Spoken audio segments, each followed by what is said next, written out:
Back for good as a band na ang Eraserheads. Kasunod yan ang kanilang successful docu-film. O, di ba? May balita tungkol dyan si Von Belenario. Hanggang sa dulo ng mundo. Surpresang nag-perform ang bandang Eraserheads sa isang screening ng documentary nilang Eraserheads Combo on the Run noong weekend sa isang mall sa Quezon City. Magkakasama sina Ellie Buendia, Raymond Marasigan, Buddy Zabada at Marcos Adoro nang tugtugin nila ang ilang songs tulad ng Magazine, Super Proxy, Combo on the Run, Alapaap, Pare Ko at Spoliarium.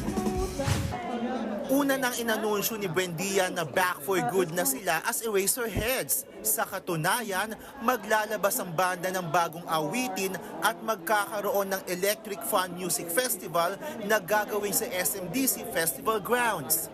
Dahil naman sa tagumpay ng docu-film, extended ang pagpapalabas nito sa mga sinihan nationwide.